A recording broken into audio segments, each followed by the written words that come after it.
Bienvenidos. Hoy vamos a descubrir el otro lado de algunos artistas que en la pantalla parecían encantadores y simpáticos, pero que en la vida real mostraban un carácter muy distinto.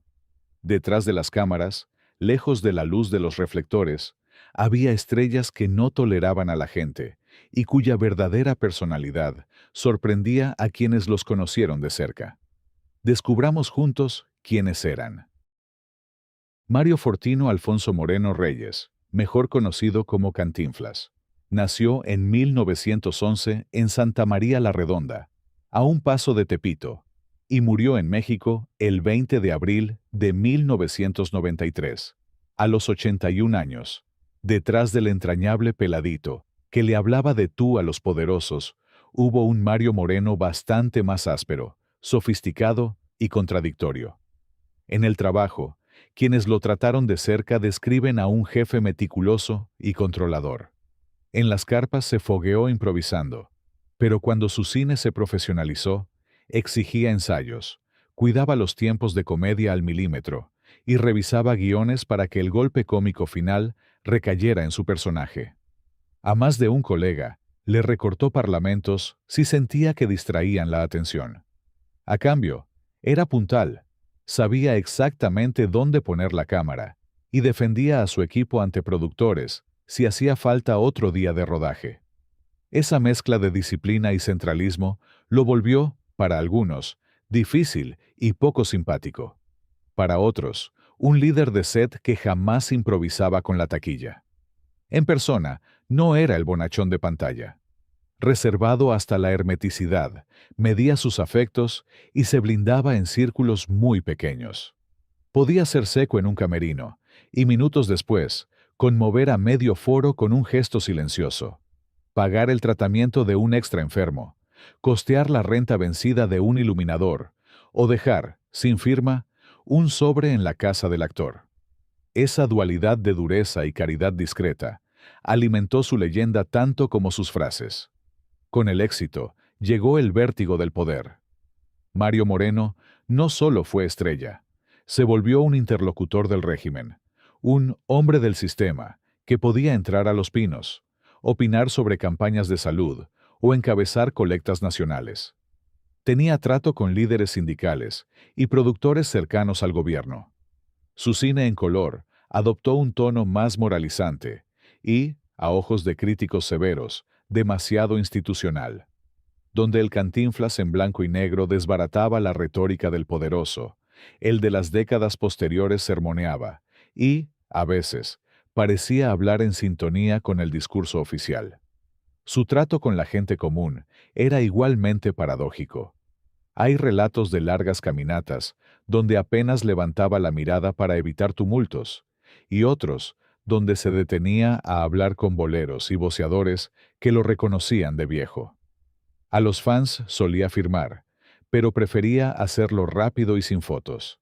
A los reporteros los atendía con ingenio y un pie puesto en la puerta. Con compañeros de oficio alternaba bromas y distancia.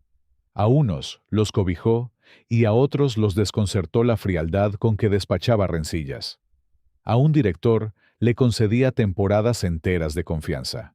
A un guionista lo cambiaba si no entendía su música verbal. Si sentía traición, cerraba filas y no había retorno. En lo íntimo, fue aún más opaco. El amor a su esposa y la adopción de su hijo convivieron con rumores, nunca zanjados, sobre paternidades, romances y arreglos patrimoniales. Mantener la vida privada en sombra era, para él, parte del oficio. Proteger a los suyos y, de paso, proteger la imagen. Quien intentó asomarse detrás del telón se topó con una muralla de lealtades viejas y silencios pactados. Políticamente, su cercanía al poder dejó cicatrices de percepción. Que lo invitaran a opinar, a poner la cara en campañas o a apaciguar ánimos sindicales, reforzó la impresión de que su rebeldía cómica tenía límites claros. A la vez, su figura era tan querida que en elecciones miles escribían Cantinflas en la boleta, aún sabiendo que el voto sería nulo. Para unos, eso prueba su compromiso con el país. Para otros, la evidencia de que había cambiado el látigo por la palmadita. Incluso su lenguaje, su legado más puro, tiene luz y sombra. Cantinflear entró al diccionario como hablar disparatado e incongruente. Pero lo que hacía en sus mejores días era radiografiar, con humor, la trampa del discurso vacío. Cuando ese torrente verbal se volvió sermón, perdió filo. Cuando apuntaba hacia arriba, era dinamita. Cuando apuntaba hacia el espectador, podía sonar a regaño. Detrás de Chachita, la niña que medio país adoptó como hija en Nosotros los Pobres, había una Eva Muñoz de carne y hueso, autodidacta del set, disciplinada hasta la manía, protectora de los suyos, y, a ratos, dura como solo puede serlo quien creció trabajando desde antes de aprender a deletrear su nombre artístico. Nacida en Veracruz y criada entre foros, reflectores y libretos, debutó siendo una niña. Ese profesionalismo precoz la sostuvo durante más de 7 décadas, pero también le cobró factura. La industria la abrazó como Chachita y, al mismo tiempo, la encajonó en ese personaje, obligándola a pelear cada transición de la infancia a la adolescencia y de la adolescencia a la adultez. La etiqueta se le pegó para siempre. Tras el fenómeno junto a Pedro Infante, el país entero quiso seguir viendo a la niña noble, respondona y leal, incluso cuando la actriz ya era una joven que buscaba papeles más complejos. Pero le fue difícil. Se refugió con inteligencia en el teatro y la televisión. Afinó la comedia de situación, se curtió en giras y aprendió a administrar la nostalgia sin convertirse en su rehén. Para algunos productores, ese carácter meticuloso, pedir otra toma, cuidar su luz, defender un matiz, fue sinónimo de difícil. Para ella, era la única forma honesta de honrar un oficio que había empezado a los 4 años. Como tantas estrellas infantiles del cine de oro, creció entre tutores, maestros itinerantes y jornadas largas.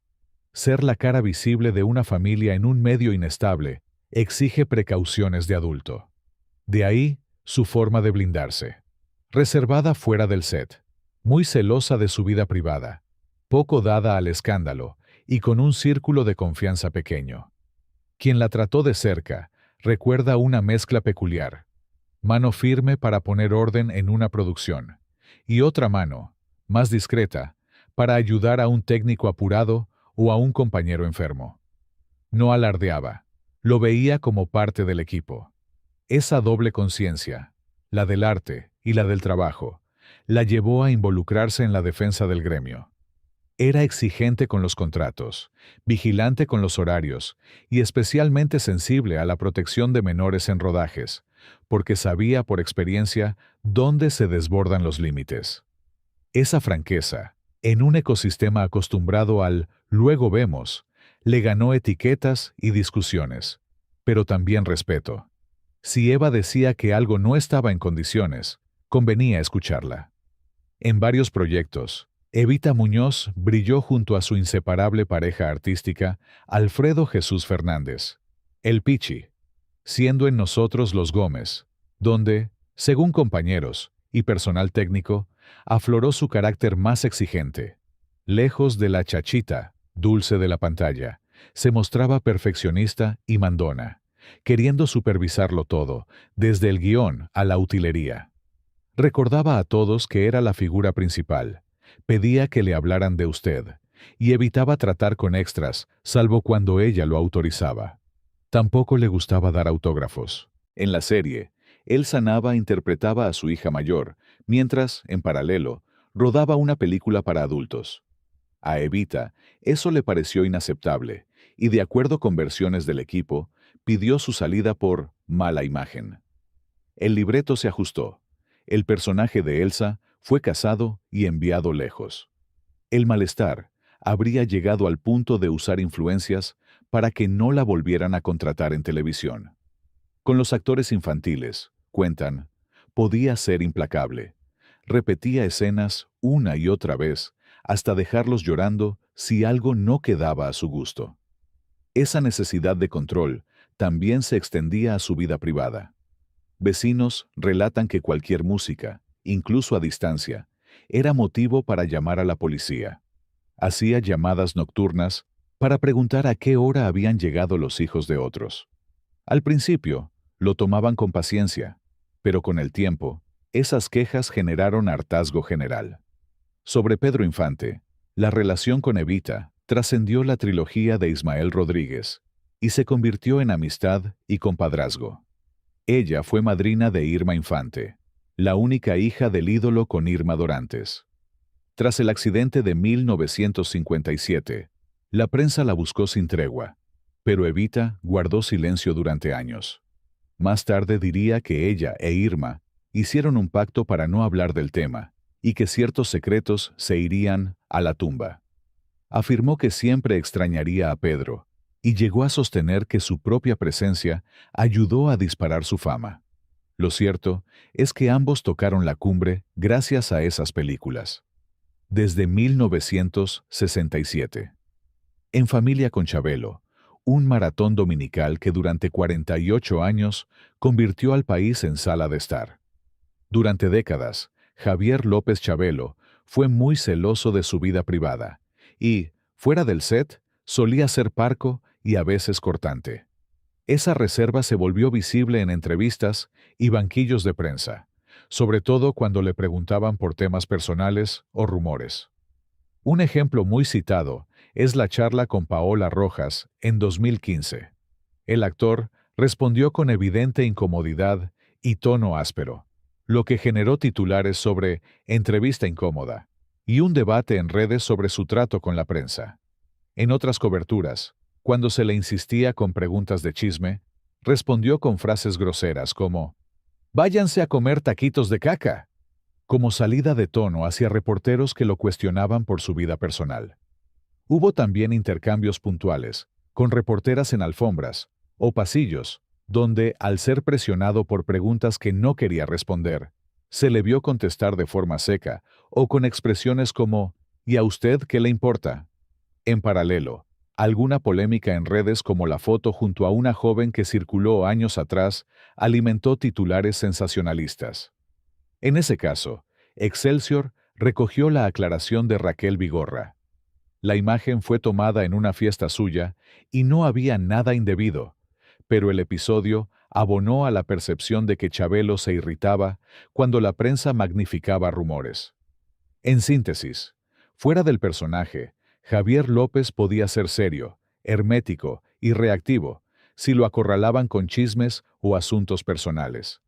Eso dejó varios momentos ásperos con reporteros que reforzaron su fama de carácter agrio.